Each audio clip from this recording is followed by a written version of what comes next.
Baik. Assalamualaikum warahmatullahi wabarakatuh. Waalaikumsalam warahmatullahi wabarakatuh. Selamat sore, salam sejahtera. Kita ketemu lagi di perkuliahan pengantar budidaya perikanan dan peternakan. Hari ini saya akan menyampaikan materi tentang manajemen kualitas air untuk aquaculture. Walaupun mungkin sudah sebelumnya disinggung tentang manajemen kualitas air,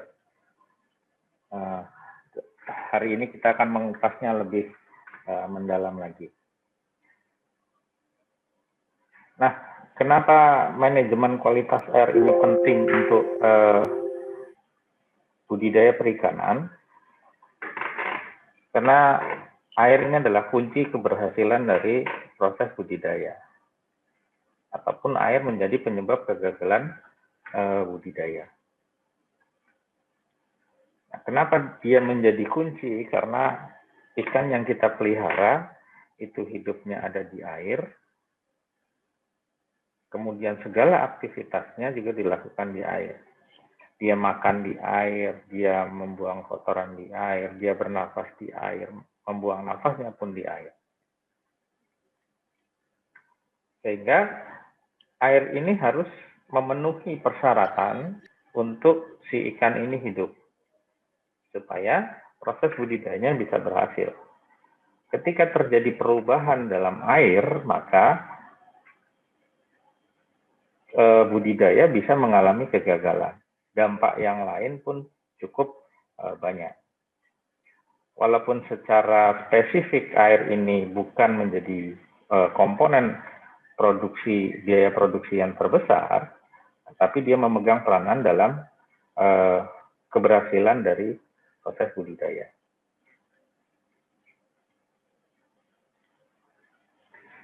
Nah, untuk mencukupi kebutuhan air, maka harus ada 3 hal yang kita perhatikan.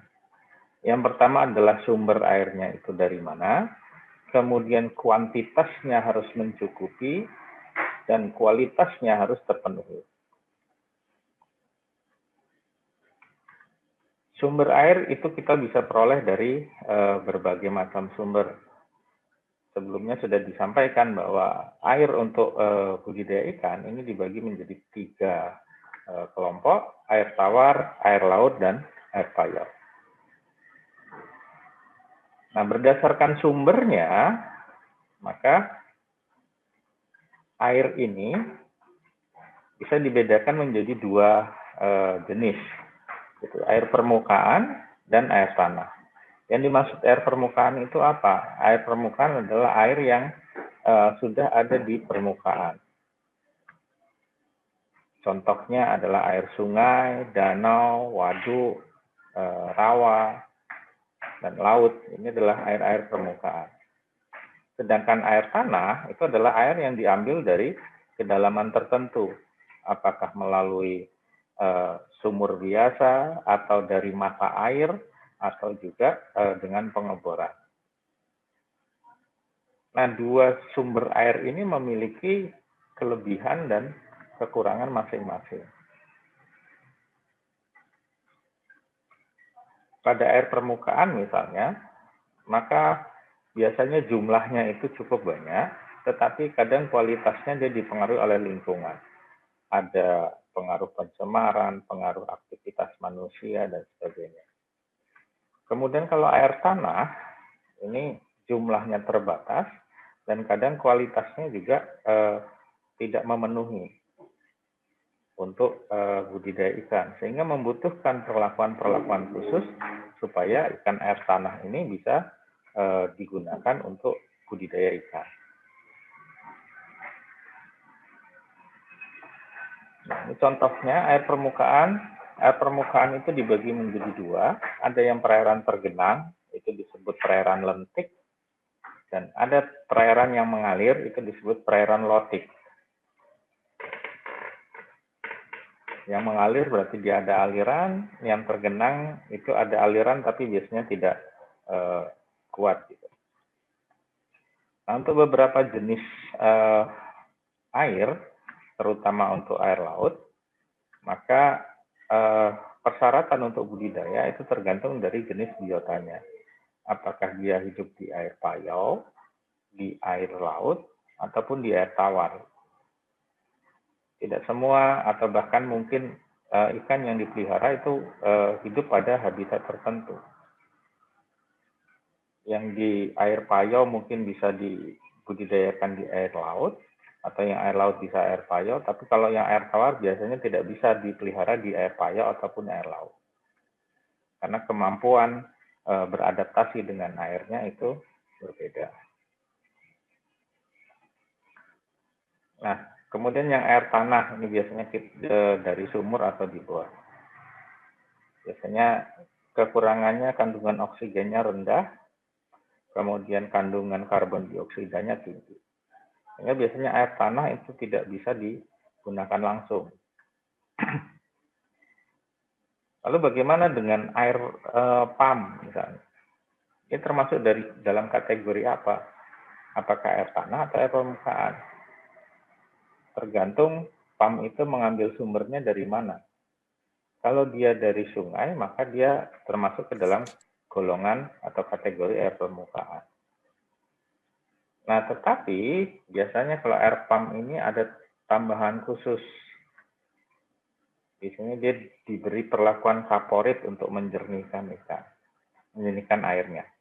Nah, air pump apakah bisa digunakan untuk budidaya? Bisa, tetapi dengan persyaratan dia harus diendapkan dulu. Diendapkan dulu dalam waktu 1 hari atau 2 hari supaya kandungan favoritnya hilang. Nah, keinti dari air ini, kalau kita sudah mendapatkan sumbernya, maka kita harus perhatikan kualitasnya. Karena setiap individu ikan atau setiap jenis ikan itu membutuhkan persyaratan air yang berbeda-beda.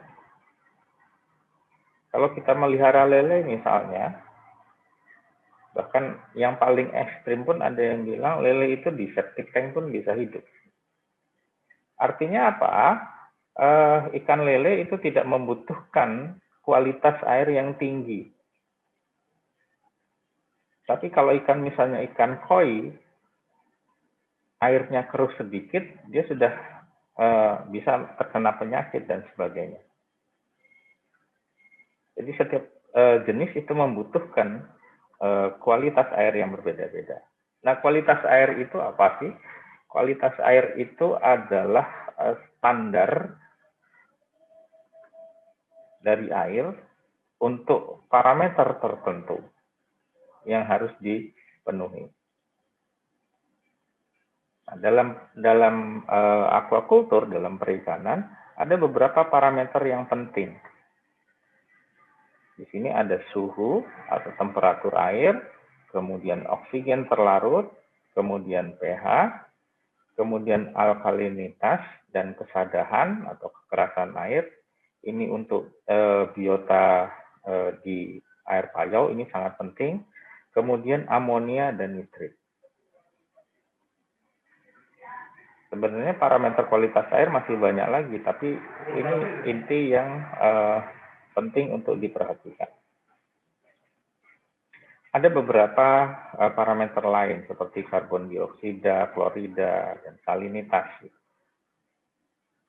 Tapi secara umum yang 3 ini itu bukan menjadi parameter primer dalam kualitas air.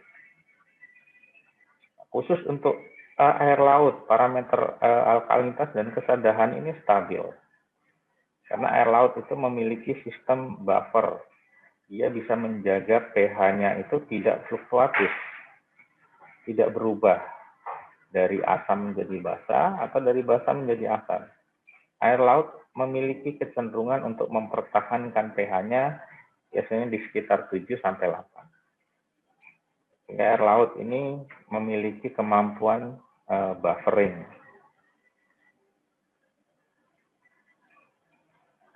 Nah, kita bahas satu persatu beberapa parameter kualitas air. Yang pertama adalah cahaya matahari. Kenapa cahaya matahari ini menjadi penting dalam kualitas air karena dia mempengaruhi beberapa faktor yang lain. Salah satunya adalah suhu. Semakin banyak terpapar sinar matahari, maka kemungkinan terjadi peningkatan suhu itu akan terjadi. Kemudian cahaya matahari ini menjadi faktor kunci dalam proses fotosintesis.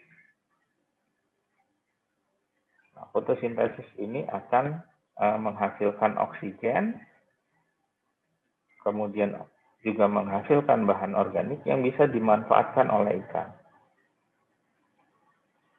Nah, dengan cahaya matahari yang mempengaruhi air akan terjadi perubahan suhu di air, nanti juga akan menggerakkan parameter-parameter yang lain. Seperti pH, oksigen terlarut, itu juga akan dipengaruhi oleh suhu.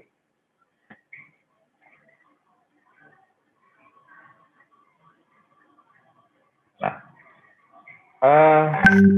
tadi suhu dipengaruhi oleh cahaya matahari. Nah, di perairan yang terbuka, biasanya yang memiliki kedalaman yang cukup dalam, misalnya seperti danau ataupun laut, maka biasanya ada lapisan-lapisan air yang suhunya berbeda-beda. Jadi di permukaan mungkin dia lebih hangat, semakin dalam suhunya akan semakin rendah. Nah, lapisan-lapisan itu akan memiliki karakteristik yang berbeda-beda. Di sini ada beberapa lapisan. Yang pertama adalah hipolimnion. Ini adalah lapisan bawah yang suhunya rendah. Jadi ini berada di lapisan atau bagian bawah dari air.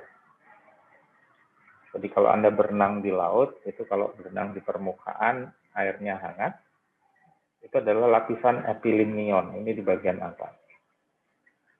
Kalau semakin dalam airnya semakin dingin. Nah, batasan antara epilimnion dan hipolimnion ini adalah lapisan termokline. Nah, lapisan ini merupakan lapisan di mana terjadi perubahan suhu yang cukup drastis. Dari hangat ke dingin, perubahannya cukup signifikan. Nah, suhu ini menjadi penting karena salah satu pengaruh dari suhu adalah nafsu makan ikan. Berbeda dengan manusia. Manusia kalau pergi ke daerah yang dingin, nafsu makannya tinggi. Tapi kalau ikan, dia di air dingin, nafsu makannya berkurang. Justru kalau airnya hangat, maka nafsu makannya akan lebih tinggi. Kalau nafsu makannya tinggi, maka pertumbuhannya akan lebih tinggi. Ini pengaruh suhu salah satunya itu. Jadi ini ada beberapa hasil penelitian pada suhu yang berbeda, ini diperoleh pertumbuhan yang berbeda. Artinya apa? Di sini ada pengaruh suhu terhadap pertumbuhan. Jadi walaupun dikasih makan yang sama jumlahnya, kandungan nutrisinya pun sama, kandungan gizinya sama, tapi kalau suhu airnya berbeda, maka pertumbuhannya akan berbeda.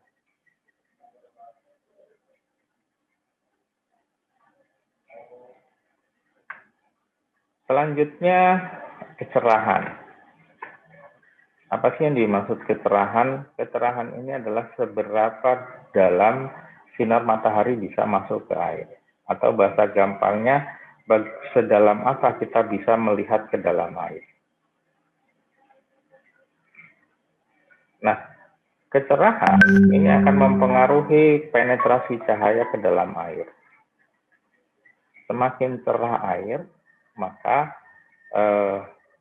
cahaya bisa masuk sampai ke lapisan yang lebih dalam. Nah, kalau dia bisa masuk ke lapisan dalam, dia bisa menyebabkan terjadinya proses fotosintesis. Sehingga plankton bisa hidup.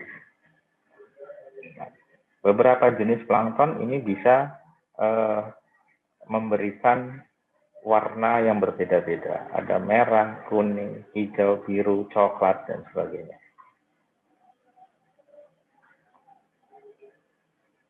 Ini salah satu pengaruh dari kecerahan. Nah, tetapi tidak semua organisme budidaya itu butuh air yang cerah, yang bening. Ada beberapa organisme dia yang lebih senang kalau warna airnya itu tidak terlalu bening. Kalau jenis tertentu seperti koi gitu misalnya, dia membutuhkan air yang jernih. Tapi kalau organisme yang lain, kalau airnya jernih, justru malah dia tidak tumbuh. Biasanya dia malah stres gitu, karena melihat orang yang atau hal-hal yang lain di luar kolam, maka ikan tersebut menjadi stres karena jernih. Nah, kejernihan atau kecerahan air itu sangat dipengaruhi adanya partikel tersuspensi yang di dalam air. Biasanya partikel tersuspensi ini berasal dari zat organik ataupun anorganik. Kalau airnya ada banyak partikel tersuspensi, biasanya warnanya keruh. Nah, kalau keruh, maka sinar matahari tidak bisa masuk. Kalau tidak bisa masuk, berarti tidak bisa terjadi proses fotosintesis. Kalau tidak ada fotosintesis, maka kandungan oksigen juga akan dipengaruhi. Karena salah satu hasil fotosintesis tadi, itu dipengaruhi atau menghasilkan oksigen. Nah, padatan tersuspensi ini itu berbeda ketika air itu berwarna hijau karena ada planktonnya.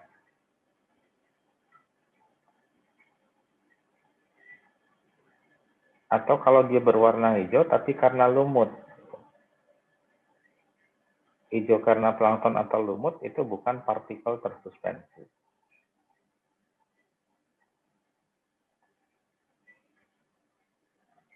Nah, kalau partikel tersuspensi ini banyak dan dia berasal dari bahan organik, ini juga akan mempengaruhi kualitas air yang lain.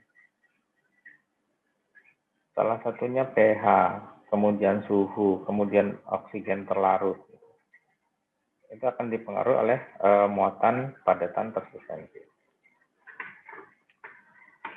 Selanjutnya, khusus untuk air yang ada di laut, ada parameter salinitas. Secara gampangnya, salinitas itu adalah garam terlarut di air. Garam-garam itu terdiri dari beberapa unsur, biasanya ada sodium, potasium, kalium, magnesium, dan lain sebagainya. Nah, tetapi ion-ion ini tidak terlalu penting, tapi yang lebih penting adalah salinitasnya.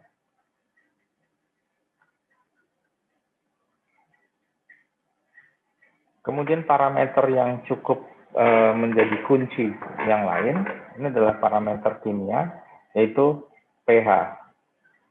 pH ini kita definisikan sebagai tingkat asam basa dari air.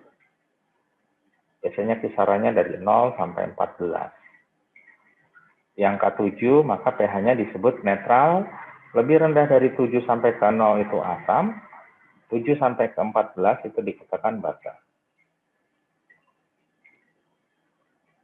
Nah, pH ini menjadi faktor kualitas air yang cukup unik. Karena dia bisa mempengaruhi faktor yang lain, tapi dia juga bisa dipengaruhi oleh faktor yang lain. Sebagai contoh misalnya, karena proses fotosintesis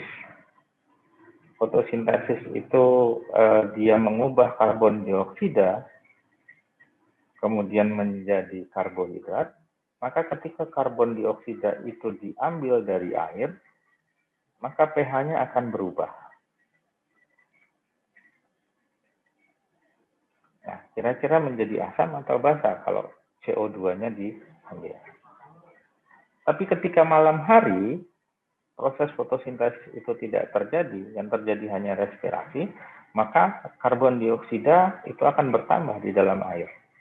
Dari ikan yang bernafas, dari tumbuhan yang bernafas, akan menghasilkan CO2. Nah, CO2 berarti ditambahkan ke dalam air, maka konsentrasi pH akan berubah.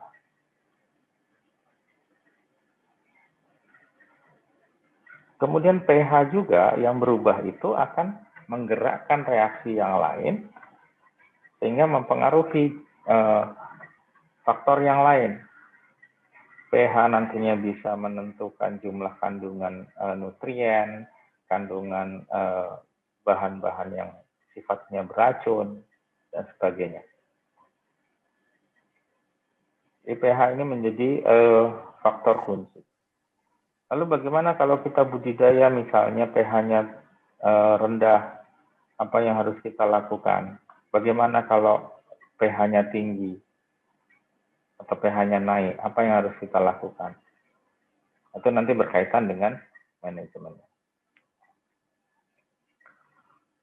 Nah, kaitan antara pH dengan faktor yang lain, salah satunya di sini adalah oksigen terlarut. Kalau di air laut, maka kelarutan oksigen itu akan tergantung pada suhu. Semakin tinggi suhu, semakin tinggi salinitas, maka kelarutan oksigennya akan lebih rendah. Berbeda dengan air tawar. Pada suhu yang lebih tinggi, kelarutan oksigennya menjadi lebih tinggi. Nah, kenapa bisa berbeda? Karena kalau pada air tawar, ketika terjadi pemanasan atau suhunya naik, maka ikatan antara ion-ion ataupun unsur-unsur air itu menjadi lebih renggang. Sehingga oksigen akan lebih mudah terikat dengan unsur yang lain. Tapi kalau di air laut,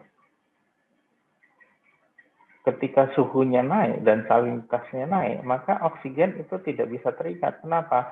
Karena salinitas yang naik itu, maka ion-ionnya akan jadi lebih banyak. Dan ion-ion yang bisa menangkap oksigen itu menjadi berkurang. Kemudian jumlah oksigen itu akan tergantung dari pertama pada tebar. Kemudian yang kedua adalah pemberian pakan. Semakin tinggi pada tebar, maka konsentrasi oksigen terlarutnya akan berkurang. Seperti Anda misalnya ada 40 orang dimasukkan dalam satu ruangan ukuran 2x2 misalnya. Maka Anda akan bisa kehabisan oksigen karena berebut di situ.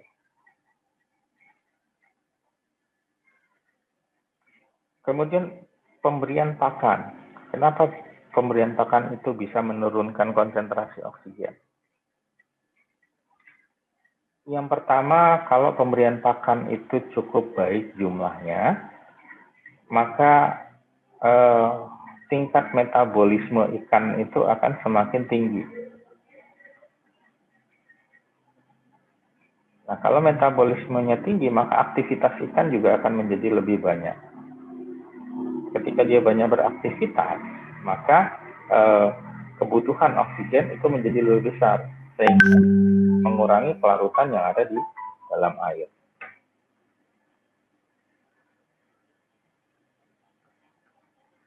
Kemudian kalau jumlah pakannya itu berlebih, maka banyak pakan-pakan yang tidak termakan.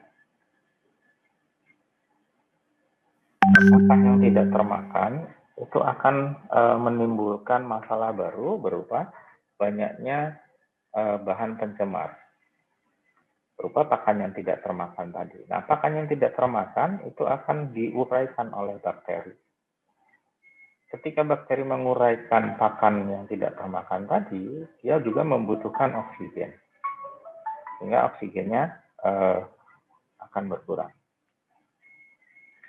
Nah, kondisi di mana oksigen berkurang itu biasa disebut sebagai istilahnya kalau dalam dunia perikanan itu adalah low dose.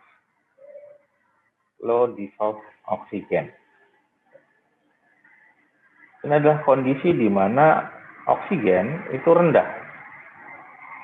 Kemudian karbon dioksidanya tinggi, pH-nya rendah, nitritnya meningkat.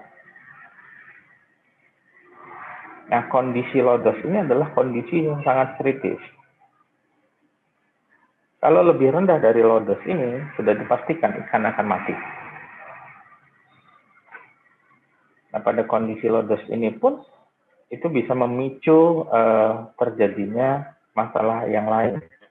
Munculnya penyakit dan sebagainya. Nah, kapan ketika oksigen itu rendah? Oksigen rendah itu biasanya pada pagi hari, subuh. Dia oksigennya rendah. Karbon dioksidanya tinggi.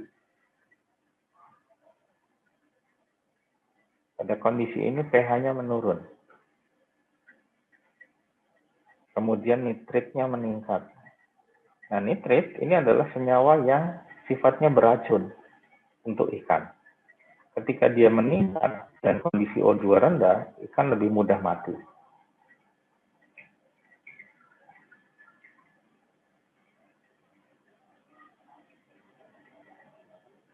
Nah, kualitas air yang selanjutnya adalah bahan organik. Bahan organik kalau di kolam budidaya itu terdiri dari dua sumber. Satu adalah pakan yang tidak termakan, yang kedua adalah kotoran dari si ikannya. Kalau dia ada treatment yang lain berupa pemupukan, ini adalah sumber dari bahan organik yang lain. Tetapi biasanya sumber utamanya adalah dari sisa pakan dan kotoran udang. Nah, bahan organik ini itu nanti akan diuraikan oleh bakteri, itu menghasilkan bahan anorganik. Hasilnya ini bisa berupa amonia, bisa berupa nitrit, nitrat, ataupun fosfat. Nah, ketika dia menjadi anorganik, dia bisa dimanfaatkan oleh organisme yang bisa melakukan proses fotosintesis. Jadi di satu sisi ketika dia jumlahnya tidak terlalu banyak dia berguna, tetapi kalau sudah terlalu banyak, dia akan menimbulkan dampak yang lain. Nah, kalau Anda punya kolam misalnya di rumah, apa cirinya bahan organik yang tinggi? Bisa dilihat misalnya kalau airnya itu berbusa. Keluar busanya itu indikator bahan organiknya cukup tinggi. Kolam yang Anda gunakan untuk budidaya. Nah, hasil dari perombakan bahan organik menjadi anorganik tadi itu akan menghasilkan senyawa yang kita sebut sebagai nutrien.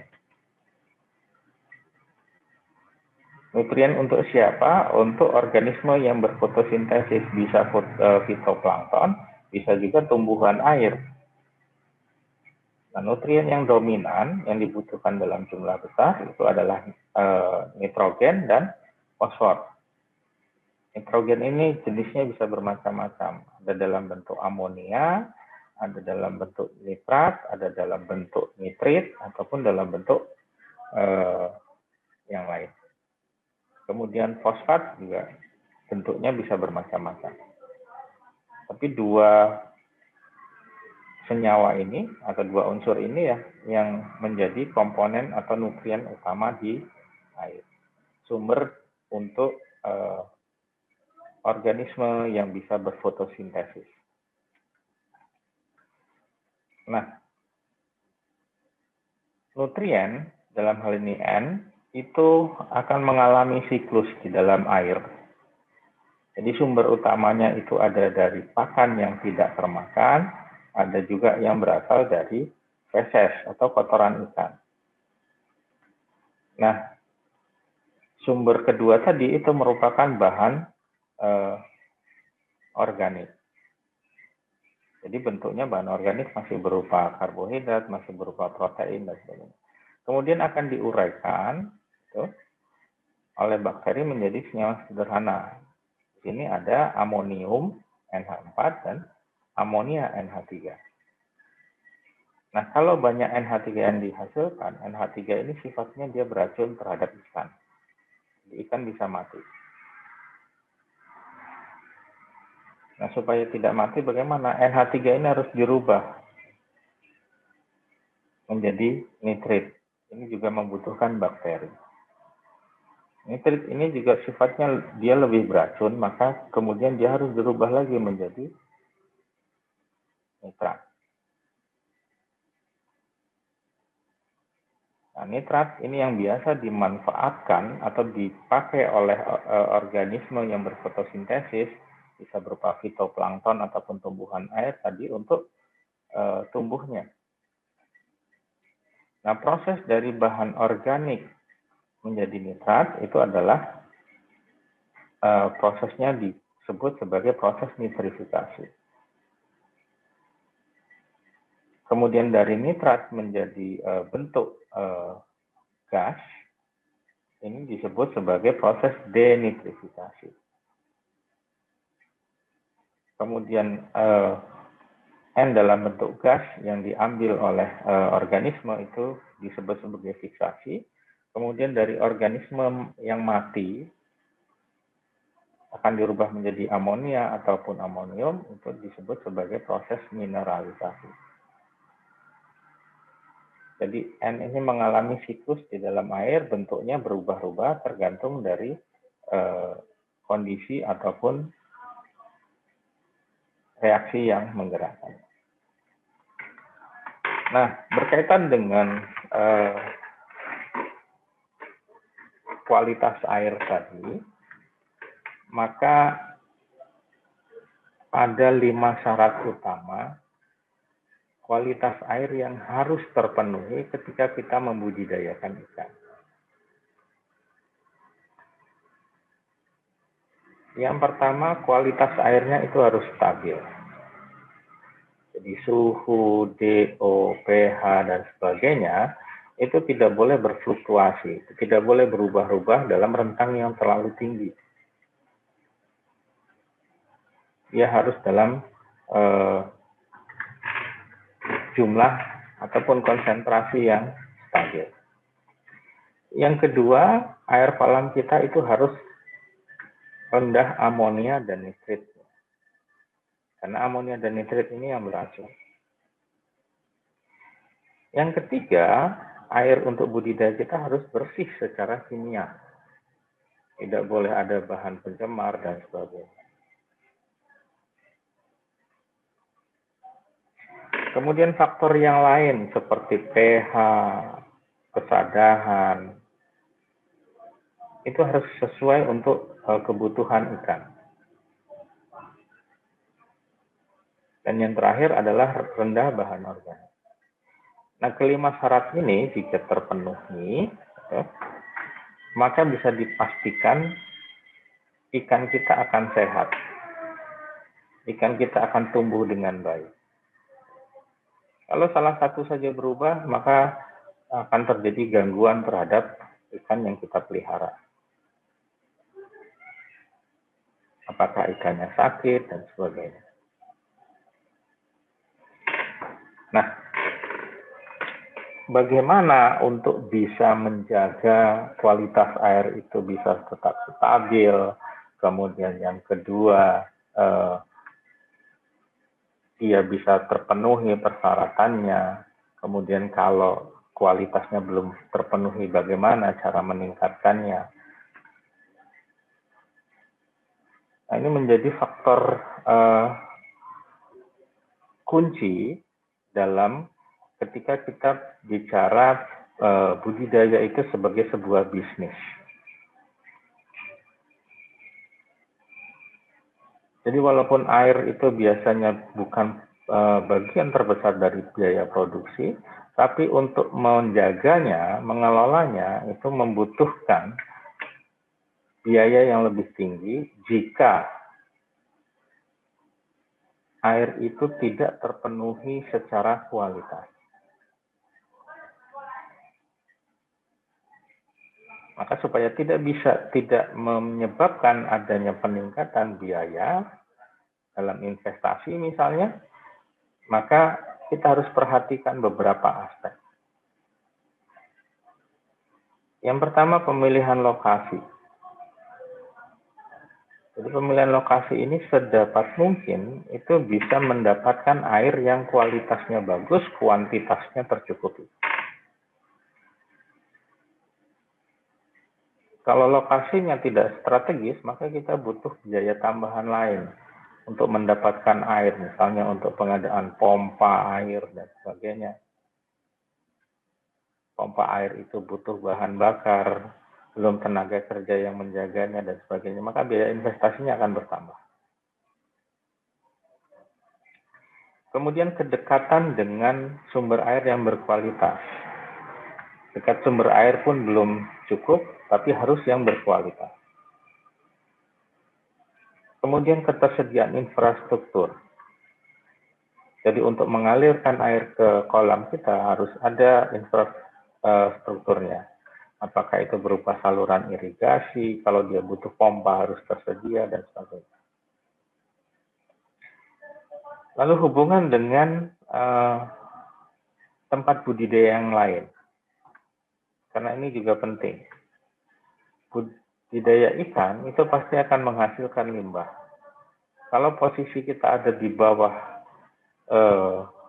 tempat budidaya orang lain, kemudian sumber airnya itu kita mengambil dari sumber buangan orang yang sebelumnya, maka bisa dipastikan kualitas air kita akan lebih buruk. Kemudian yang selanjutnya adalah kemiringan lahan. Ini juga penting untuk dalam proses pengaliran air, membersihkan air dari tempat budidaya, pengeringan dalam hal ini, kemudian bagaimana kita mengisi air itu dengan cepat. Lalu sedapat mungkin, kalau kita melakukan budidaya, itu harus di luar area lahan basah ini. Lahan basah ini bisa disebutkan sebagai rawa ataupun lahan gambut, dan juga hutan mangrove. Karena daerah-daerah ini biasanya bahan organiknya tinggi, pH-nya rendah. Airnya juga akan terpengaruh.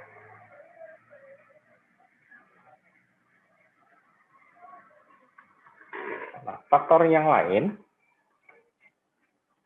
itu adalah bagaimana kita membuat konstruksi tambaknya. Jadi konstruksi tambak itu juga penting dalam menjaga kualitas airnya. Kalau kita konstruksinya agak salah, maka kualitas air itu akan terpengaruhi.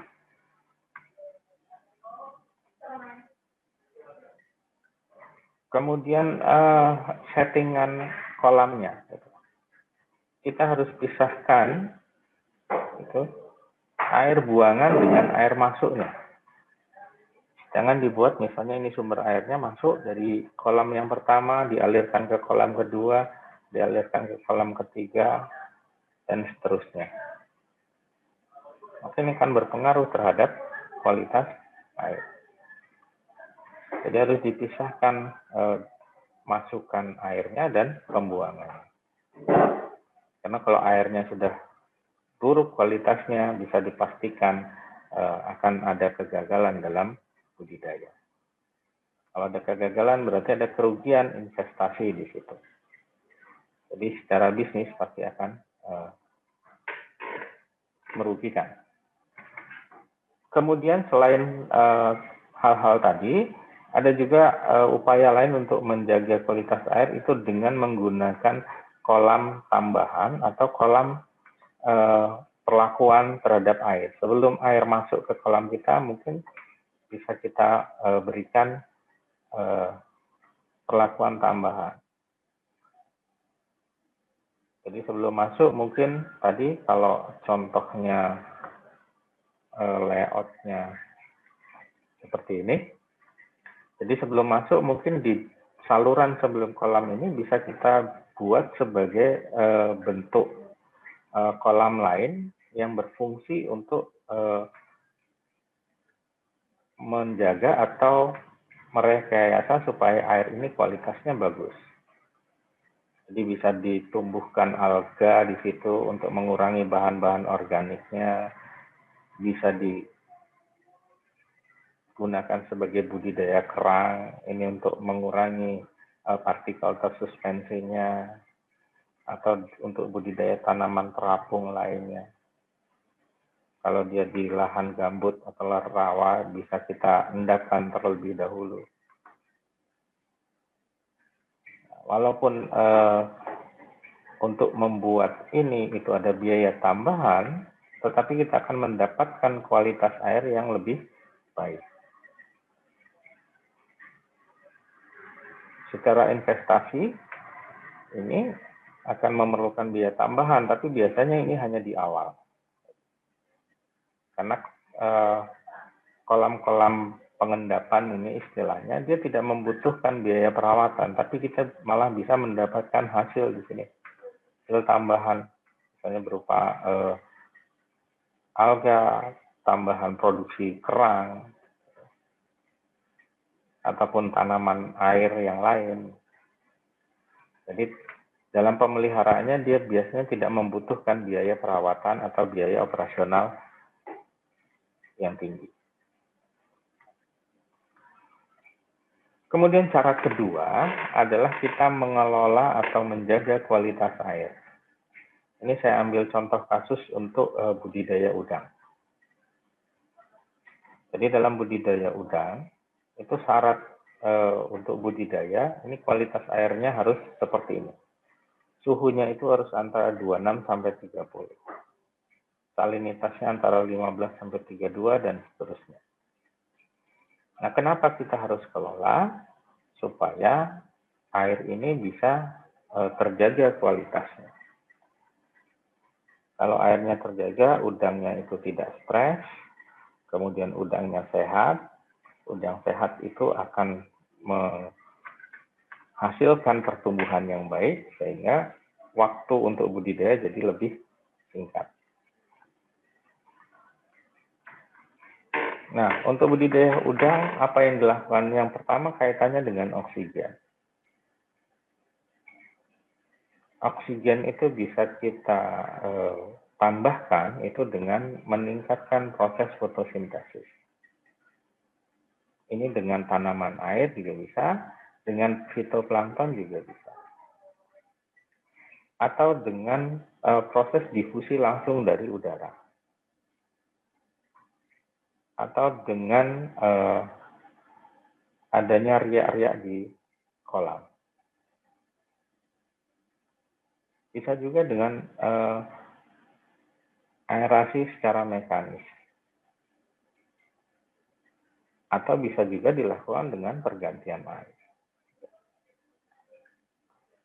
Nah, untuk meningkatkan oksigen, biasanya dia membutuhkan peralatan tambahan di sini. Ini contohnya dalam budidaya udang itu adalah kincir, gitu. Maka penempatannya juga harus diatur sedemikian rupa. Selain dia akan meningkatkan oksigen, juga harus membuat supaya air ini bisa berputar, gitu, hingga terjadi arus, dan dia berkumpul di tengah, sehingga bahan organik, sisa pakan, feses, dan sebagainya nanti berkumpul di tengah. Dan akan mudah untuk dibersihkan.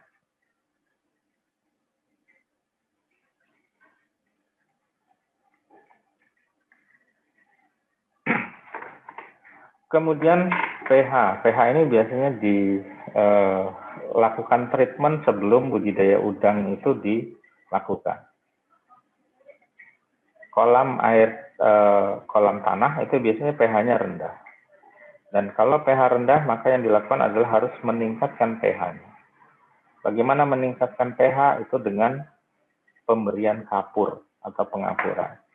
Maka yang digunakan di sini adalah kalsium karbonat atau kapur. Ada kalsium karbonat, ada kalsium hidroksida, dan sebagainya. Nah, reaksi dari kapur ini, kalau sudah ada di kolam, akan seperti ini kurang. Dengan penambahan kapur, maka pH-nya akan meningkat atau naik, tidak asam lagi.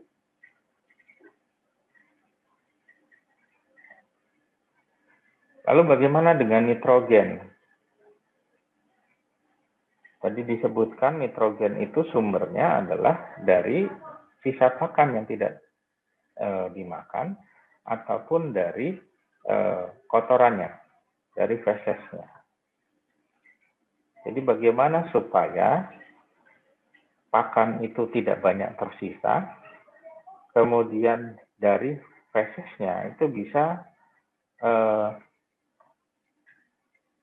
dia berubah dari amonia menjadi nitrit, menjadi nitrat, dan sebagainya. Jadi harus ditambahkan mungkin bakteri di sini, supaya proses penguraian itu bisa terjadi cepat. Nah, mungkin di bidang pertanian lain juga ada penambahan bakteri untuk tanah dan sebagainya. Nah, di budidaya ikan juga bisa ditambahkan bakteri. Nah, perlakuan itu hanya bisa dilakukan kalau kita tahu ada perubahan kualitas air. Bagaimana perubahan kualitas air kita bisa tahu? Maka ya harus kita lakukan pengukuran. Saat ini proses pengukuran itu bisa dilakukan dengan dua cara. Yang pertama adalah pengukuran manual. Ini artinya orang yang langsung mengukur. Atau yang terbaru saat ini adalah secara otomatis dengan menggunakan peralatan, pasang sensor di kolam, nanti bisa melaporkan hasil pengukurannya. Jadi orang yang tidak mengukur langsung. Ada kelebihan, ada kekurangan prosesnya. Kalau yang otomatisasi jelas mengurangi tenaga kerja, tapi biayanya juga lebih tinggi. Gitu. Kalau dengan manual itu ada tambahan biaya untuk pekerjanya, tetapi biaya untuk operasionalnya dia lebih murah karena tidak membutuhkan peralatan-peralatan tambahan dalam kita mengamati atau mengukur kualitas air tadi. Nah, kecenderungannya saat ini adalah proses budidaya itu dilakukan secara otomatisasi. Jadi kalau sebelumnya Anda belum pernah membayangkan kalau mau makan itu cukup tiduran di tempat kosan atau di kamar saja, makanan datang sendiri dengan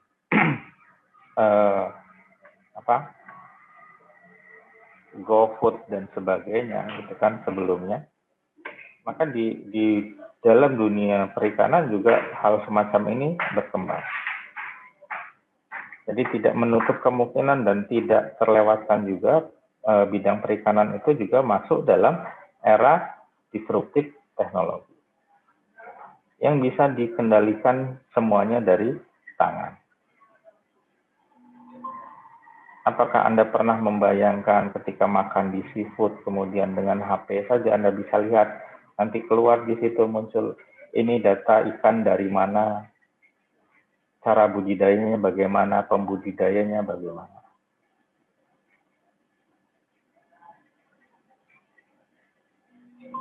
Nah, proses ini juga tidak menutup kemungkinan sampai saat ini juga masih berkembang di bidang aquaculture.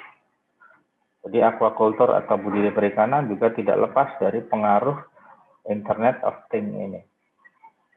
Karena kita juga masuk di dalam era disruptif teknologi. Yang paling banyak digunakan saat ini yang sudah berkembang adalah pengamatan kualitas air.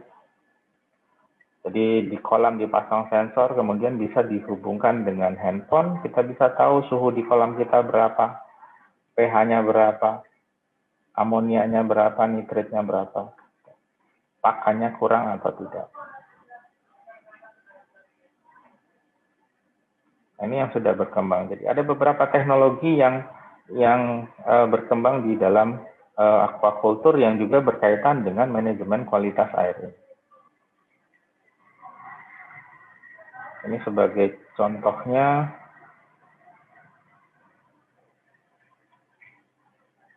tidak bisa. Biosort presents iFarm, Individualized Aquaculture. Advancing from group-based farming to an individualized approach is revolutionary in salmon farming. iFarm consists of a custom cage top, a V-shaped passage to the surface, and an iFarm sensor. Salmon naturally swim through the iFarm sensor as they rise to the surface in order to fill their swim bladders. The salmon then return below the cage top to feed. The iFarm sensor scans each fish and uses automatic image processing to uniquely identify each individual. Precise weight and growth are measured for each fish. iFarm measures welfare indicators such as condition factor, injuries, and deformities. A number of symptoms are recognized, including loser fish, winter ulcer, discoloration, and other external symptoms. Sea lice are counted on the entire fish.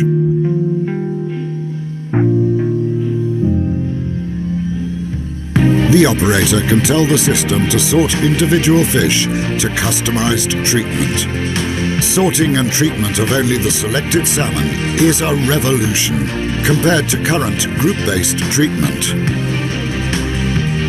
The fish can be moved gently for the treatment of individual fish, a group of fish, or the entire site. The result is less stress, injury, and disease, and a better appetite. An interactive feeding model improves the feed conversion ratio.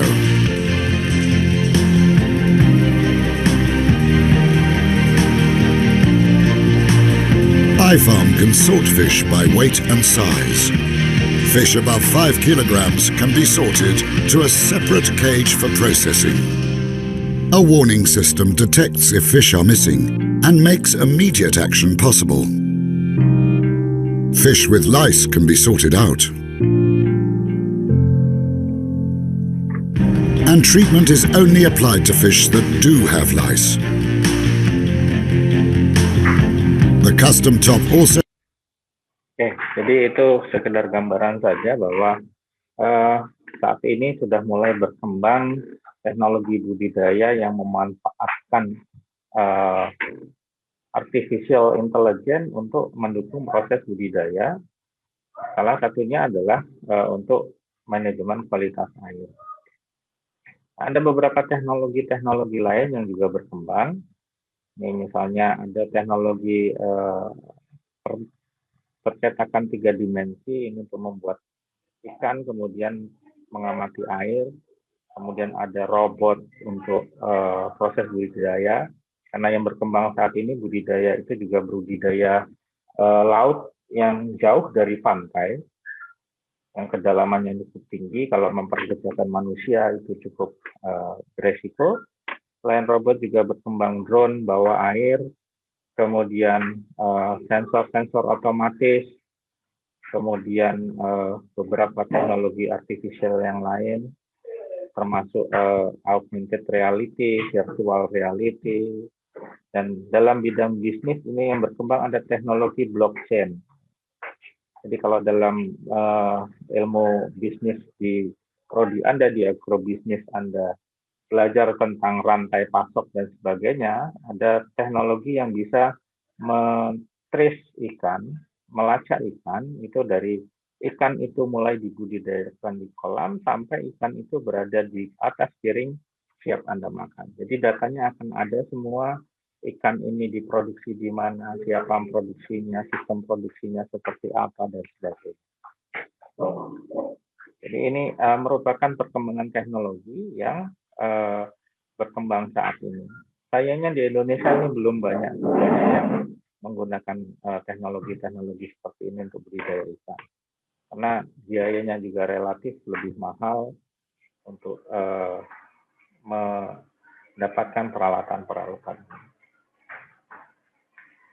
Nah, tantangan terakhir itu adalah bagaimana kita melakukan budidaya dengan menjaga kualitas air ini supaya masuk dalam kategori sebagai revolusi biru, kita sebutnya seperti itu. Kemudian revolusi biru ini akan menghasilkan sistem perekonomian yang disebut sebagai ekonomi biru. Intinya adalah bagaimana kita membuat teknologi supaya budidaya perikanan itu bisa sustainable, bisa berkesinambungan. Salah satunya adalah teknologi produksi yang treatment air sedemikian rupa sehingga tidak menghasilkan limbah yang banyak, atau bisa dikatakan sebagai zero waste teknologi. Nah, seperti apa teknologi-teknologi tersebut? Ini akan kita bahas minggu depan. Untuk hari ini, mungkin itu dulu yang bisa saya sampaikan. Jika ada pertanyaan, silahkan disampaikan.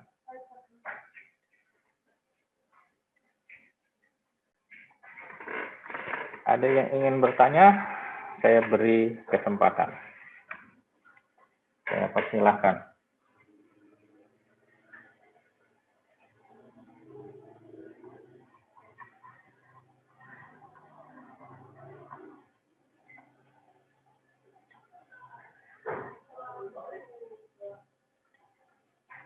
Mungkin agak aneh kalau kita bicara kualitas air.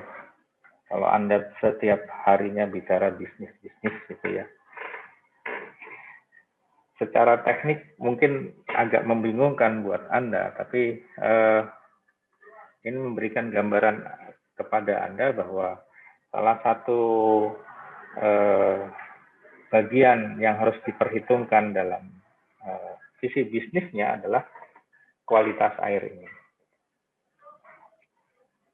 Jadi untuk menjaga kualitas air, misalnya oksigen itu kalau pakai alat, berapa biaya tambahan investasi atau biaya produksinya dan sebagainya.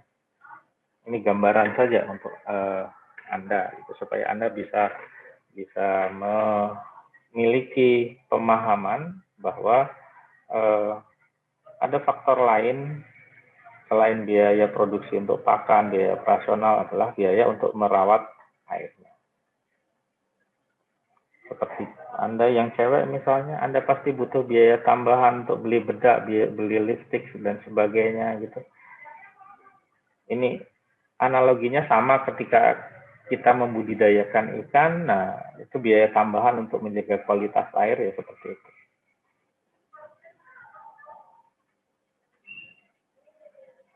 Ada pertanyaan?